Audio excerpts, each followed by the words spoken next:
ദൈവത്തിന് മഹത്വം. നമ്മൾ കഴിഞ്ഞ എപ്പിസോഡിൽ LGBT കുറിച്ച് ഉള്ള നമ്മുടെ പോഡ്കാസ്റ്റ് സ്റ്റാർട്ട് ചെയ്തിരുന്നു.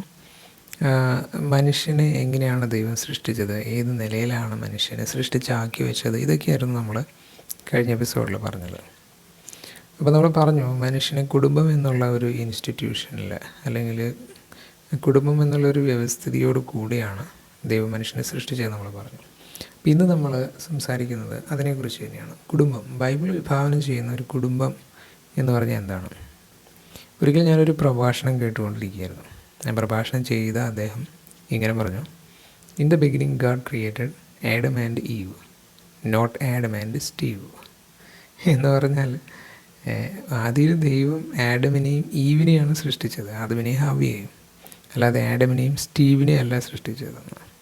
അപ്പോൾ അതിൽ നിന്ന് തന്നെ വ്യക്തമാണ്, ബൈബിൾ പറയുന്നു, ഒരു കുടുംബത്തിൻ്റെ അടിസ്ഥാനമായിട്ടുള്ള രണ്ട് വ്യക്തി എന്ന് പറയുന്നത് ഒരു പുരുഷൻ, ഭർത്താവ്, ഒരു സ്ത്രീ, ഒരു ഭാര്യ, ഭാര്യയും ഭർത്താവും അടങ്ങുന്ന അങ്ങനെ ഒരു കുടുംബം. അതാണ് ഒരു കുടുംബത്തിൻ്റെ ബേസിക് ആയിട്ടുള്ള ഏറ്റവും അടിസ്ഥാനമായിട്ടുള്ള രൂപം എന്ന് പറയുന്നത്. കഴിഞ്ഞ എപ്പിസോഡിൽ നമ്മൾ അതുമായി ബന്ധപ്പെട്ട വാക്യങ്ങളൊക്കെ എടുത്തതാണ്. ദൈവം ആണും പെണ്ണുമായി അവരെ സൃഷ്ടിച്ചു. അതിനുശേഷം അവരോട് സന്താനപുഷ്ടിയുള്ളവരായി നിങ്ങൾ ഭൂതലം നിറയുക, അതുപോലെ ഭൂമിയിലുള്ള എല്ലാറ്റിനെയും അടക്കി വാഴുക, അങ്ങനെയൊക്കെയുള്ള ഒരുപാട് അനുഗ്രഹങ്ങളൊക്കെ കൊടുത്തിട്ടാണ് മനുഷ്യനെ ദൈവം സൃഷ്ടിക്കുന്നത്. ഇനി ഈ ബൈബിൾ വിശ്വസിക്കാത്ത ആളുകളാണ്, അല്ലെങ്കിൽ ഈശ്വരനിൽ തന്നെ വിശ്വസിക്കാത്ത ആളുകളാണെന്ന് കരുതുക. അവർക്കും ഈ കുടുംബത്തിൻ്റെ ഈ ബേസിക് സെറ്റപ്പിനെ അവർക്ക് നിഷേധിക്കാൻ പറ്റില്ല. എന്തുകൊണ്ടെന്ന് വെച്ചാൽ, ഇപ്പോൾ ദൈവത്തിൽ വിശ്വസിക്കാത്ത ഒരാളാണ്. അപ്പോൾ അവരുടെ വിശ്വാസപ്രകാരം ദൈവമല്ല സൃഷ്ടിച്ചത് മനുഷ്യനെ. അങ്ങനെയാണെങ്കിൽ സ്വാഭാവികമായിട്ടും പരിണാമവാദ പ്രകാരമായിരിക്കണമല്ലോ മനുഷ്യനൊക്കെ സൃഷ്ടിച്ചത്. അതായത് പരിണമിച്ചാണല്ലോ വന്നത്. മനുഷ്യൻ മാത്രമല്ല, എല്ലാ ജീവികളും അങ്ങനെ വന്നതാണെന്നാണ് അവർ വാദിക്കുന്നത്. ഇനി അത് ആണ് ശരി എന്ന് വിചാരിക്കുന്നവർക്ക് അതിൻ്റെ തിയറി അനുസരിച്ചാണല്ലോ കാര്യങ്ങളും പറയാൻ പറ്റുള്ളൂ. ഇപ്പോൾ പരിണാമത്തിൻ്റെയൊക്കെ അടിസ്ഥാനം അല്ലെങ്കിൽ പരിണാമ സിദ്ധാന്ത പ്രകാരം ഒരു ജീവിക്ക് അതിൻ്റെ നിലനിൽപ്പിന്, അതിൻ്റെ വംശം നിലനിർത്താൻ ഏറ്റവും അടിസ്ഥാനമായിട്ട് വേണ്ട ഒന്നാണ് അടുത്ത തലമുറയെ ഉൽപ്പാദിപ്പിക്കാനുള്ള കഴിവ്, അതിനുള്ള കഴിവും സാഹചര്യങ്ങളും. അപ്പോൾ അതിജീവനത്തിന് വേണ്ടിയുള്ള ബേസിക്കായിട്ടുള്ള ഗുണങ്ങളിൽ പല ഗുണങ്ങളുമുണ്ട്. അതിൽ ഏറ്റവും അടിസ്ഥാനമായിട്ടുള്ള ഒരു ഗുണമാണ് അടുത്ത തലമുറയെ ഉൽപ്പാദിപ്പിക്കുക എന്നുള്ളത്. അപ്പോൾ ആ തിയറി വെച്ചിട്ട്, അല്ലെങ്കിൽ ആ ഒരു ഗുണം വെച്ചിട്ട് നമ്മൾ നോക്കുകയാണെങ്കിൽ, നാച്ചുറലായിട്ട് ഒരു മനുഷ്യജീവിക്ക് അതിൻ്റെ അടുത്ത തലമുറകളെ നിലനിർത്തണമെങ്കിൽ ഒരു പുരുഷനും സ്ത്രീയും അടങ്ങുന്ന, അല്ലെങ്കിൽ ഒരു പുരുഷനും സ്ത്രീയുമായിട്ടുള്ള കുടുംബമാണെങ്കിലേ പറ്റൂ. ഒരാണുമായിട്ടോ അല്ലെങ്കിൽ ഒരു പെണ്ണുമായിട്ടോ ഒരു കുടുംബമായി കഴിഞ്ഞാൽ നാച്ചുറലി ഈ പറഞ്ഞ കാര്യം നടക്കില്ല. അപ്പോൾ അത് അനുസരിച്ച് ഞാൻ പറയുന്നത്, പരിണാമ സിദ്ധാന്തത്തിൻ്റെ അടിസ്ഥാനത്തിൽ അതിൻ്റെ അടിസ്ഥാന ഗുണങ്ങൾ ഇല്ലാത്ത ഒരു ഫാമിലിയായിട്ട് മാറും ഇത്. എന്ന് പറഞ്ഞാൽ, ഈ പലപ്പോഴും ഈ ഇത്തരത്തിലുള്ള ദൈവത്തിൻ്റെ ഡിസൈനിനെ നിരാകരിച്ചുകൊണ്ട് അങ്ങനെയൊന്നും വേണ്ട, നമുക്ക് ഇങ്ങനെയൊക്കെ മതി, ഇതൊക്കെയാണ് പുതിയ രീതി എന്ന് പറഞ്ഞ് ഇതിനെ, ഈ സ്വർഗ വിവാഹങ്ങളെയൊക്കെ ഏറ്റവും കൂടുതൽ പുഷ് ചെയ്യുന്നത് ഇങ്ങനെയുള്ളവരാണ്. ഈ നിരീശ്വരവാദത്തിലൊക്കെ ഉള്ളവരാണ് ഏറ്റവും കൂടുതൽ ഇതിനെ പ്രോത്സാഹിപ്പിക്കാൻ വരുന്നത്. പക്ഷേ അവർക്ക് ഇതിനെ പ്രോത്സാഹിപ്പിക്കണമെങ്കിൽ അവരുടെ തന്നെ വിശ്വാസത്തെ, അല്ലെങ്കിൽ അവരുടെ വിശ്വാസപ്രകാരം അവർക്ക് ഉണ്ടായിരിക്കേണ്ട, ഒരു ഫാമിലിക്ക് ഉണ്ടായിരിക്കേണ്ട, അല്ലെങ്കിൽ ഒരു ജീവിക്ക് ഉണ്ടായിരിക്കേണ്ട ഏറ്റവും അടിസ്ഥാന ഗുണത്തെ തള്ളിക്കളഞ്ഞിട്ട് വേണം ഇതിനെ പ്രൊമോട്ട് ചെയ്യാൻ വേണ്ടിയിട്ട്. അപ്പോൾ എനിക്കറിഞ്ഞുകൂടെ ഇവരിത് ശരിക്കും അങ്ങനെ തന്നെ വിശ്വസിക്കുന്നവരാണോയെന്ന്. അതായത് അവരുടെ തിയറി, ഇവല്യൂഷൻ തിയറി ശരിക്കും അങ്ങനെ തന്നെയാണ്, ഞങ്ങളൊക്കെ ഇത് പ്രകാരം തന്നെ വന്നതാണ്, ഞങ്ങളിൽ ഉണ്ടായിരിക്കേണ്ട അടിസ്ഥാന ഗുണം ഈ തിയറി പ്രകാരം ഇതാണ് എന്ന് സത്യത്തിൽ ശരിക്കും വിശ്വസിക്കുന്നവരാണോ എന്ന് എനിക്ക് അറിഞ്ഞൂടാ. കാരണം അങ്ങനെ അത് വിശ്വസിക്കുന്ന ഒരാൾക്കൊരിക്കലും ഈ ഒരു തരത്തിൽ സ്വർഗ വിവാഹപ്രകാരമുള്ള ഒരു ഫാമിലിയെ ഒരു ഫിറ്റായിട്ടുള്ള, ആരോഗ്യകരമായിട്ടുള്ള, ഫിറ്റസ്റ്റായിട്ടുള്ള, സർവൈവ് ചെയ്യാൻ ഫിറ്റസ്റ്റായിട്ടുള്ള ഗുണമുള്ള ഒരു ഫാമിലിയായിട്ട് ഇവർക്ക് അംഗീകരിക്കാൻ പറ്റില്ല. കാരണം അവരുടെ തിയറി പ്രകാരം അത് പാടില്ല, അത് പറ്റില്ല.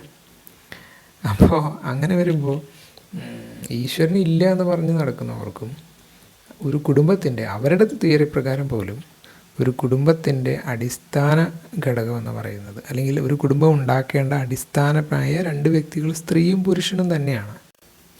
ഇനി ഒരു കുടുംബത്തെ അടുത്ത തലമുറയെ ഉൽപ്പാദിപ്പിക്കാനുള്ള ഒരു ഇൻസ്റ്റിറ്റ്യൂഷൻ മാത്രമായിട്ടാണോ പറയുന്നത് ബൈബിളിൽ? ഒരിക്കലുമല്ല, അങ്ങനെയല്ല. മറിച്ച് നമ്മൾ പഴയ നിയമത്തിലായിക്കോട്ടെ പുതിയ നിയമത്തിലായിക്കോട്ടെ നമ്മൾ ധാരാളം പരാമർശങ്ങൾ കുടുംബത്തിലെ ഓരോ അംഗങ്ങളെക്കുറിച്ച് കാണാൻ പറ്റും. ഉദാഹരണമായിട്ട് ഇപ്പോൾ ഒരു അപ്പൻ്റെ ചുമതലകൾ എന്താണ്, എങ്ങനെയാണ് ഭാര്യയെ കാണേണ്ടത്, എങ്ങനെ മക്കളെ കാണണം, അതുപോലെ മക്കൾ എങ്ങനെയാണ് മാതാപിതാക്കളോട് ആയിരിക്കേണ്ടത്, ഒരു ഭാര്യ എങ്ങനെയാണ് ഭർത്താവിനോട് ആയിരിക്കേണ്ടത്. അങ്ങനെ ഓരോ ചുമതലയും ഓരോ പൊസിഷനും അനുസരിച്ചുള്ള ഓരോരുത്തരുടെ ചുമതലകൾ ഇതൊക്കെ എങ്ങനെയാണ് എന്ന് പരാമർശങ്ങൾ ധാരാളം കാണാൻ പറ്റും. അതെന്തുകൊണ്ടാണ് അങ്ങനെ? കാരണം ഒരു സമൂഹത്തിൻ്റെ എല്ലാ ഗുണങ്ങളോടും കൂടിയ ഏറ്റവും ചെറിയ യൂണിറ്റാണ് ഒരു കുടുംബം. അതുകൊണ്ട് തന്നെ ഒരു വ്യക്തി വളർന്നു വരുമ്പോൾ അവനൊരു സമൂഹത്തിൽ എങ്ങനെയായിരിക്കണം, മറ്റുള്ള അവൻ്റെ സഹജീവികളോട് എങ്ങനെയായിരിക്കണം അവനായിരിക്കേണ്ടത്, ഇതെല്ലാം അവൻ പഠിക്കുന്നത് കുടുംബത്തിൽ നിന്നാണ്. അപ്പോൾ കുടുംബത്തിൽ വ്യക്തമായ സ്ഥാനങ്ങളുണ്ട്. ഓരോ സ്ഥാനത്തിരിക്കുന്നവരോടും എങ്ങനെ പെരുമാറണം, എങ്ങനെ കുടുംബത്തിലുള്ളവരെ പരസ്പരം കരുതണം, സ്നേഹിക്കണം, റെസ്പെക്റ്റ് ചെയ്യണം, ഇതെല്ലാം അവനൊരു കുടുംബത്തിനകത്തുനിന്ന് പഠിക്കുക. ഒരു കുടുംബത്തിന് വ്യക്തമായൊരു സ്ട്രക്ചർ ഉള്ളത് കൊണ്ടാണ് അതങ്ങനെ ചെയ്യാൻ പറ്റുന്നത്. അല്ലാതെ കുത്തഴിഞ്ഞൊരു കുടുംബമാണെങ്കിൽ ഈ പറഞ്ഞ അച്ചടക്കമോ ഇത്തരത്തിലുള്ള യാതൊന്നും പഠിക്കാൻ പോകുന്നില്ല. അപ്പം അങ്ങനെ ഒരു നല്ല ഫാമിലി ബാക്ക്ഗ്രൗണ്ടിൽ വളർന്നു വരുന്നൊരു വ്യക്തിക്ക് മാത്രമേ ഒരു നല്ല നിലയിൽ ഒരു സമൂഹത്തിൽ പെരുമാറാനും തൻ്റെ സഹജീവികൾക്ക് പ്രയോജനമുണ്ടാകുന്ന രീതിയിൽ ഗുണകരമായ രീതിയിൽ അവന് ജീവിക്കാനും സമൂഹത്തിന് എന്തെങ്കിലും സംഭാവന ചെയ്യുവാനെല്ലാം സാധിക്കുകയുള്ളൂ. അപ്പോൾ ദൈവം ഇങ്ങനെയാണ് ഡിസൈൻ ചെയ്തിരിക്കുന്ന ഒരു കുടുംബത്തെ. ഒരു സമൂഹത്തിൻ്റെ ചെറിയ പതിപ്പാണ്.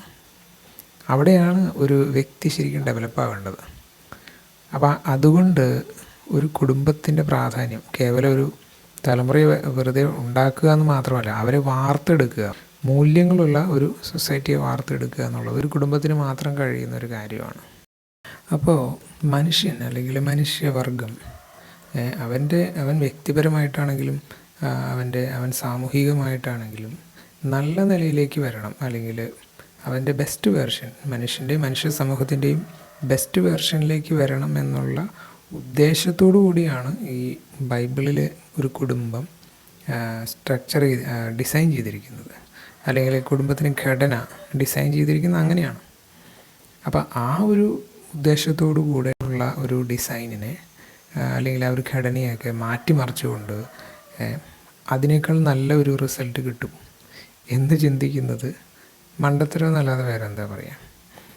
അങ്ങനെ ചെയ്തത് പുരോഗമനാത്മകമാണ്, വിപ്ലവമാണെന്നൊക്കെ എങ്ങനെയാണ് പറയാൻ പറ്റുക എന്ന് ചിന്തിച്ചിട്ട് ഒരു എത്തുപിടിയും കിട്ടുന്നില്ല.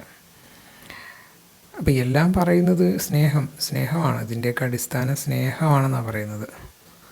എല്ലാവരെയും നമ്മൾ സ്നേഹിക്കണമല്ലോ. അതുകൊണ്ട് ഏത് നിലയിലും നമുക്ക് കുടുംബത്തിൻ്റെയും സമൂഹത്തിൻ്റെയും ഒക്കെ ഘടന നമുക്ക് ഏത് നിലയിലും നമുക്ക് ഓൾട്ടർ ചെയ്യാം.